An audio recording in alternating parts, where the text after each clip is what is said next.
Put Jim Carrey in front of a camera and he'll find a way to make someone laugh. His energy in every role is so infectious that to this day, nobody's found a cure. And he's spent decades giving his co-stars the times of their lives. Just look at all these examples.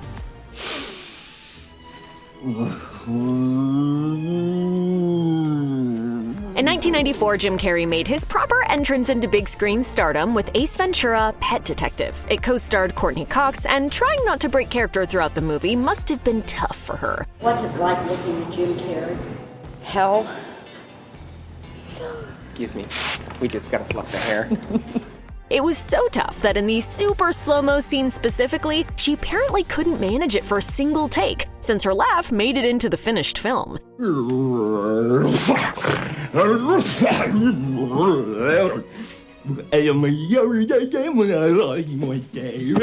Even when she turns away from the camera, you can see her shoulders shaking. Want to hear the most annoying sound in the world?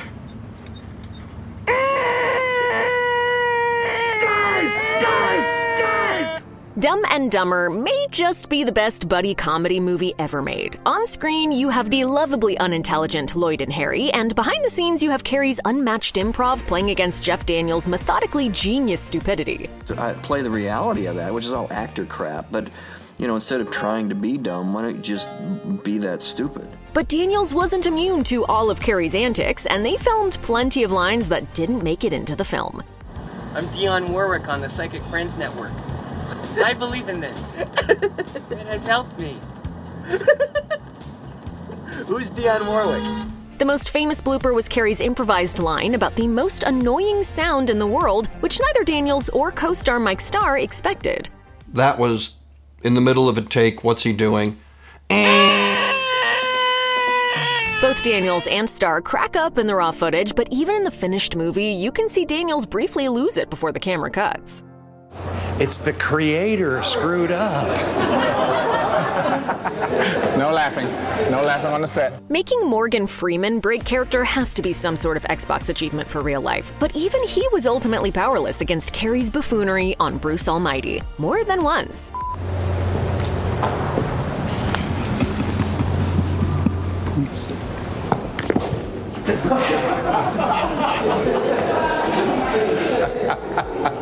Going by behind-the-scenes footage, it got to the point where Carrey made it his mission to make Freeman laugh.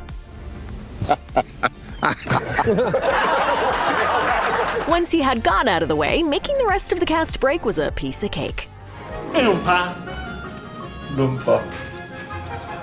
Doopa.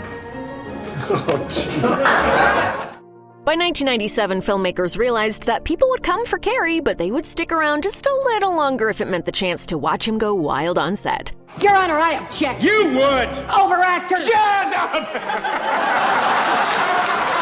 Liar Liar edited its best bloopers into the end credits, and they're honestly just as good as the movie itself. I feel sorry for them already.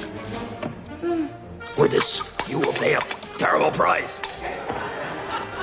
Carrey played a normal person for the first time in this movie, relatively normal, so showcasing all his improv ended the movie on a high note and satisfied everyone who showed up to watch Jim Carrey, well, be Jim Carrey. If I was a boxer, I would bounce those things like Sugar Ray Leonard. I'm sorry. The Cable Guy was a rare flop for Carrey in an era when he seemingly couldn't miss. Maybe audiences weren't prepared to see Carrey play such a deranged character, but although the film's dark comedy was filled with uncomfortable, ultimately menacing moments, it was a different story on set. That was a nice move. Just when I thought I was out, they pull me back in. You don't see a lot of that in the finished movie, but there's one moment in the medieval time sequence where Matthew Broderick couldn't help himself, and his genuine laughter stayed in the final cut. Silence of the lambs. Hello, Clarice. It's actually even more remarkable that it stayed in the movie once you realize it wasn't the only take. Silence of the lambs. Stop that. That's incredibly disgusting.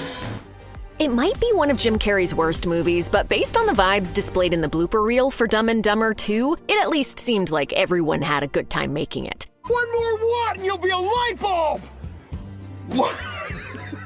20 years after the original, the mojo just wasn't there anymore. But even though the writing and story sort of fell flat, Carrey and Daniels still gave it their best shot, because that's what pros do. Did I mention I won an Emmy? It's the Emmy thing.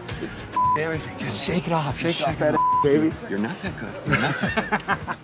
Count Olaf in Lemony Snicket's A Series of Unfortunate Events might have been the perfect role for Carrey, and he made the most out of every scenario and every character.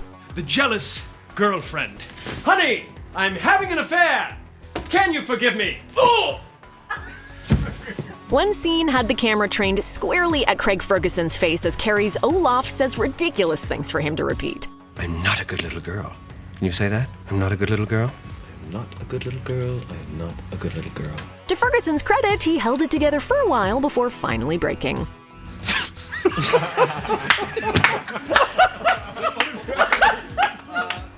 Fun with Dick and Jane is one of Carrey's lesser-known comedies, but it's far from a bad movie. As usual, even when Carrey is playing a relatively normal guy, he gets into situations that his co-stars can't help but laugh at, sometimes unintentionally.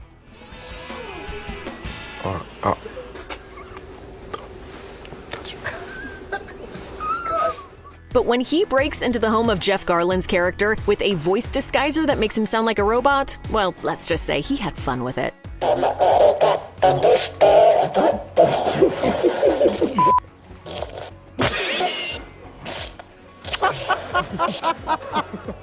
my God, my glasses are steaming.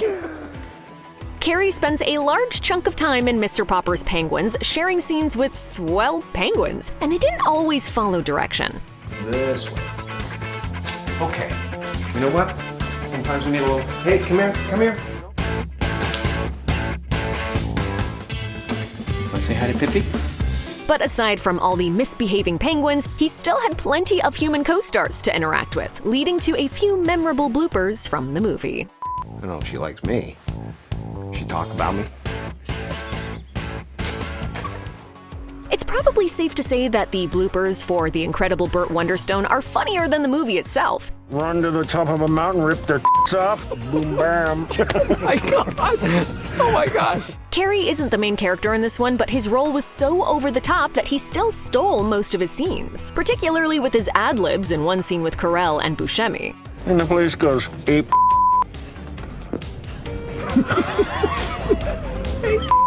Burt.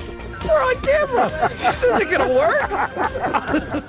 When Jim Carrey played Dr. Robotnik in the first Sonic the Hedgehog movie, it was hailed as a return to the classic Carrey of the 90s when he excelled at portraying over-the-top comedic characters. Robotnik. And based on the blooper reels, it was also a return to the kind of co-star breaking antics he was famous for during those early days. You make it sound like a good thing. Some say it is. There's a lot of footage of Carrey and James Marsden cracking each other up in equal measure, and that sense of fun might have been part of why he came back for the sequel. Carrey didn't seem to need much convincing to reprise the role of Robotnik for Sonic the Hedgehog 2. Well, I've always believed that less is more. Eat lightning and crap thunder! There aren't as many bloopers from the second one, but what we did get shows the same energy on set.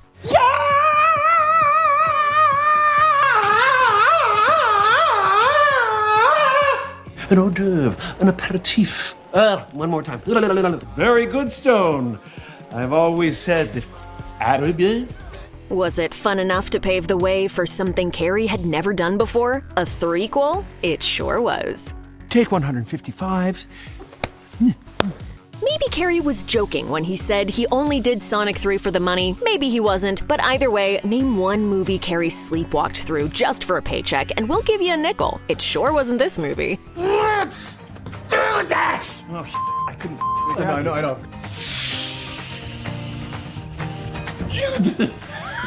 He gave the movie his all, like usual, cracking up everybody on set with multiple takes and deliveries. There were rumbles that Carrey was considering retiring after Sonic 2, but a lot of people are glad he didn't. I feel like I'm eating a Yeti's.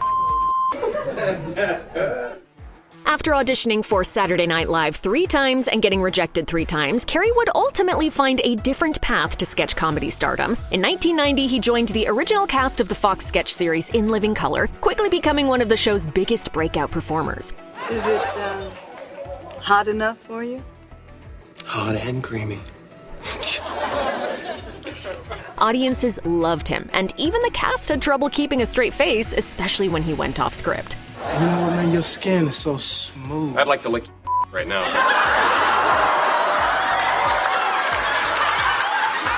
And with that, Carrey started a career that has brought audiences over 3 decades of joy, positivity, and butt talking. Thank you for all your cooperation.